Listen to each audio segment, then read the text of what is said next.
Alors, chers choisis de Jésus, bonjour. Aujourd'hui, je vais parler de la jubilation. Et quand on parle de jubilation, on pense à la joie, l'enthousiasme, la vie en plénitude. Mais avant la jubilation, il y a parfois la souffrance. Et cette semaine, étant donné qu'on est toujours dans la période tranquille de notre vie à cause du virus, je pensais à un de mes anciens élèves qui un jour me téléphone et puis il me dit que son petit enfant d'1 an et demi à peu près a un cancer. Et puis c'est le premier enfant. Alors c'est un drame dans la famille. Alors, je suis allé à quelques reprises à l'hôpital les voir et voir l'enfant. Et puis, j'étais impressionné de voir la mère avec son enfant dans ses bras. Et souvent, le père à côté qui regardait son épouse et son enfant. Alors, il y avait de la souffrance dans les cœurs. Mais en même temps, on ressentait tout l'amour qui était dans les cœurs. Et combien l'enfant se laissait baigner dans tout ça. Il baignait dans l'amour. Et heureusement, les médecins, les prières, la foi des parents, l'amour qu'ils ont donné, leur enfant a été guéri. Et puis, aujourd'hui, c'est un beau grand jeune homme. Donc, ils jubilent aujourd'hui de voir leur enfant. Ils sont dans l'allégresse, mais ils se souviennent de tout ce qu'ils ont vécu alors que leur enfant était tout petit. Et j'ai trouvé dans le 3e volume un passage qui vient expliquer cette période dans la vie. C'est volume 3, numéro 14. Ça vaut la peine de le lire, de prendre le temps.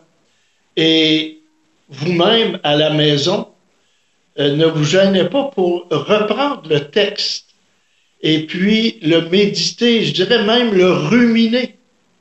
Et vous allez voir que c'est plein de bon sens.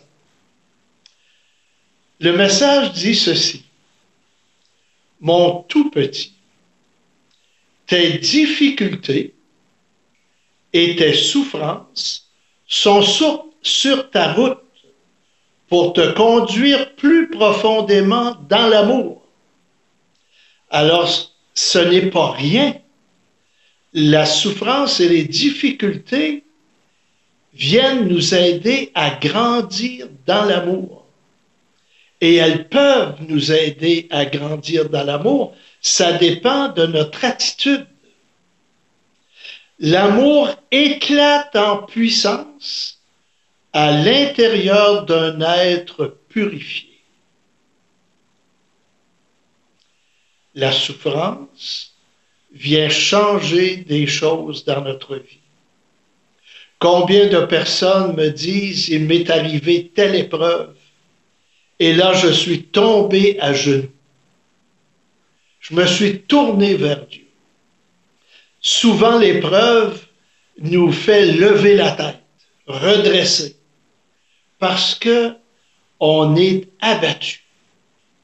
Et on ne veut pas vivre dans cette attitude quand on sait que Dieu est toujours là, qu'il nous accompagne. Eh bien, on peut compter sur sa présence.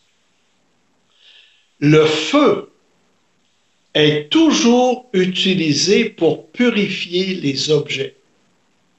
On purifie l'or au feu.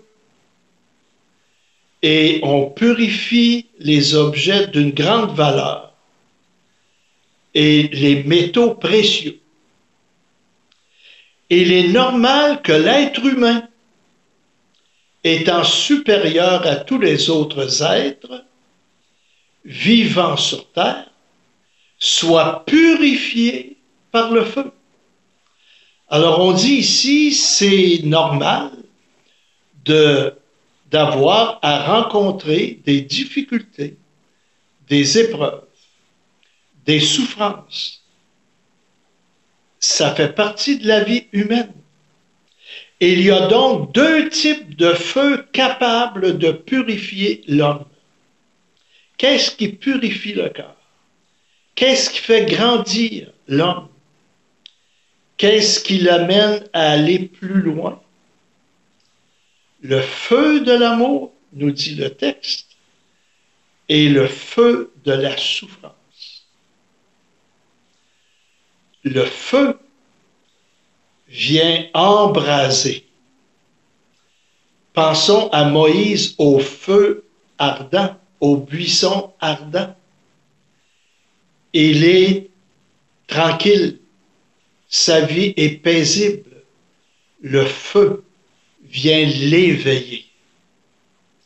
Le feu lui apporte une dimension nouvelle dans sa vie. Souvent, continue le texte, les deux feux opèrent simultanément pour un résultat rapide et meilleur. Il n'y a pas juste la souffrance, il y a aussi des bons moments.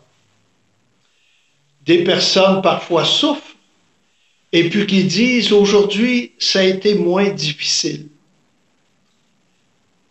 J'ai pu mieux dormir. Alors, il y a la souffrance, mais il y a des petites périodes aussi où on a un répit. Et quand il y a ce répit-là, on se sent un peu mieux. Donc, c'est l'accueil que l'on fait à l'un comme à l'autre qui leur permet d'agir rapidement et efficacement.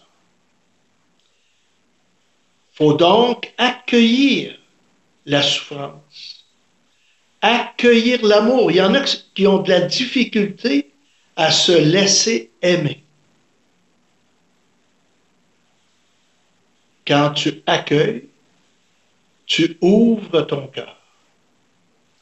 Et en ouvrant ton cœur, eh bien, il y a une purification qui se fait.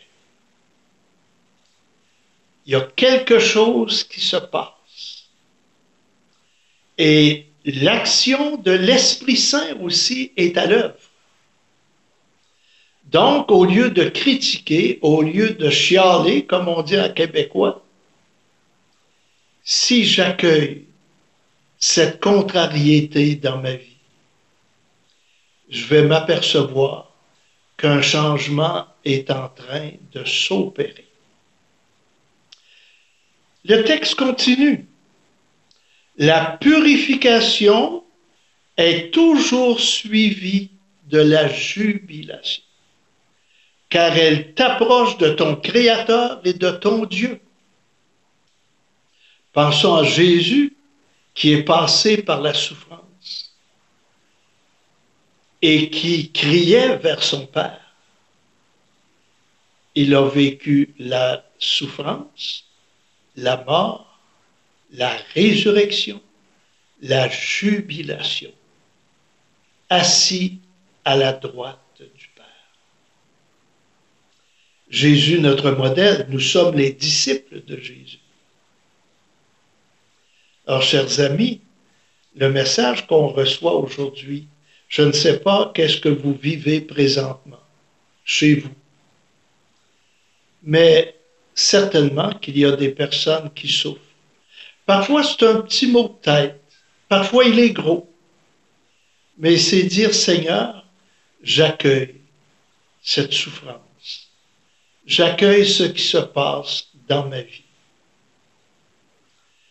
Alors, toujours dans le volume 3, numéro 14, plus tu es près de Dieu, plus tu bénéficies de sa paix, de sa joie et de son amour.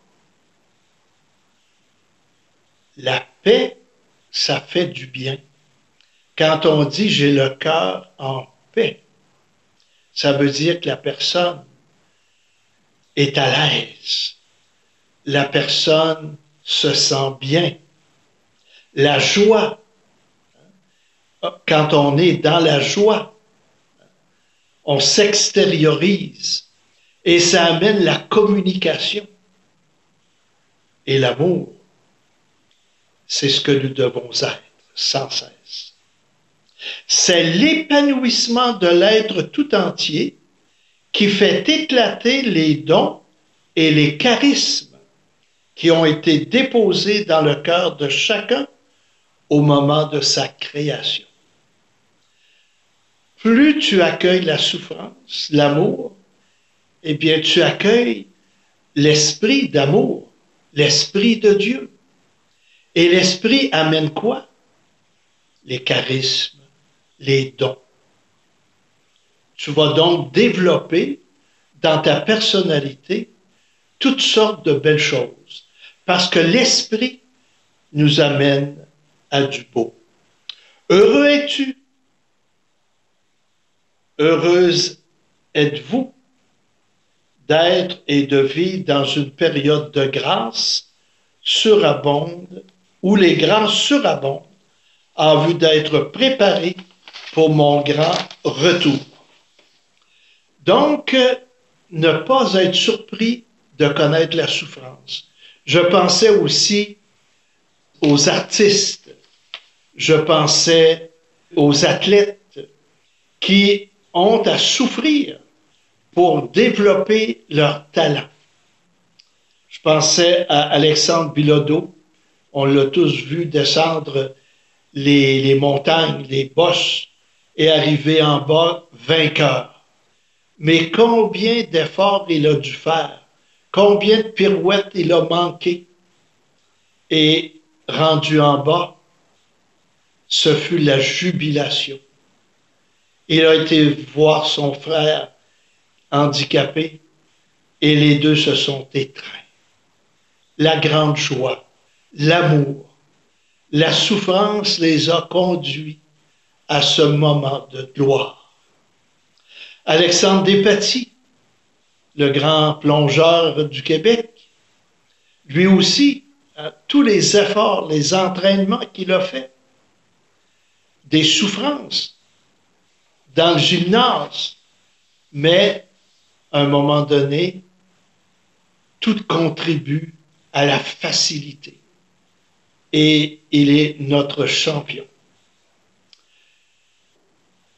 Ces textes du bonheur des miens, mais choisis de Jésus, font souvent référence à l'Évangile, à la parole de Dieu. Et j'aimerais terminer par le texte de Saint Pierre. Première lettre de Saint Pierre apôtre, chapitre 1, verset 1. Pierre, apôtre de Jésus-Christ, à ceux qui sont choisis de Dieu. Ah, c'est marqué dans la parole de Dieu, les choisis de Dieu. Et aujourd'hui, je vous ai salué. Bonjour, vous les choisis de Dieu.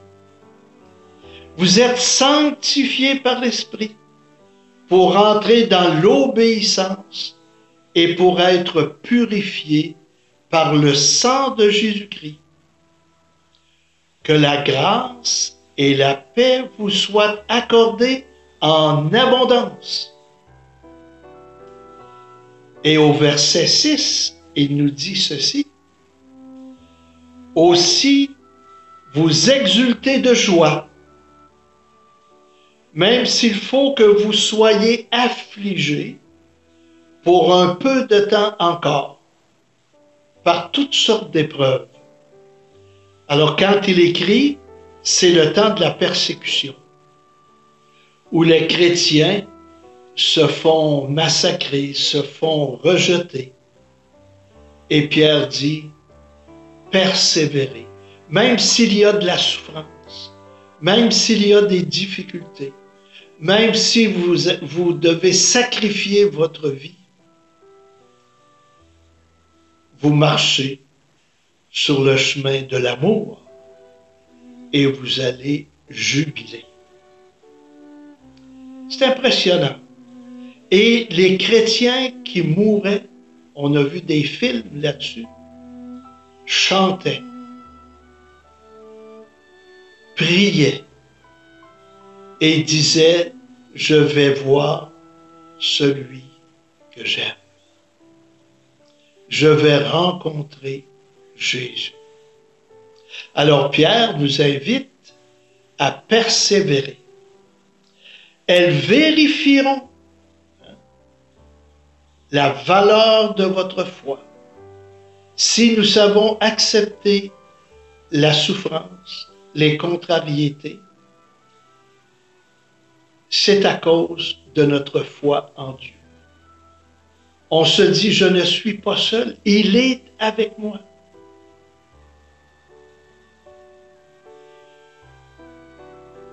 Ainsi, votre foi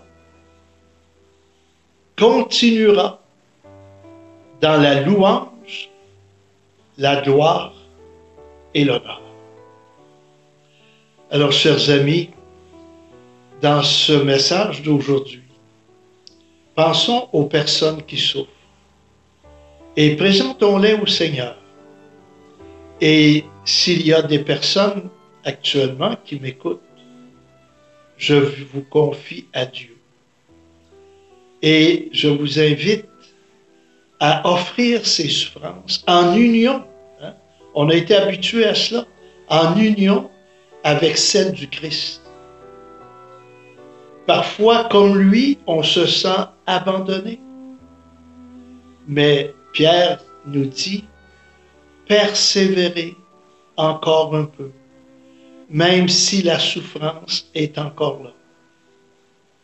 Le chemin de la gloire vous attend. Je vous souhaite une très belle semaine et la jubilation dans tout ce que vous vivez. Dites, Seigneur, je crois en ton amour pour moi. Je t'aime et je vous bénis au nom du Père et du Fils et du Saint-Esprit. Amen.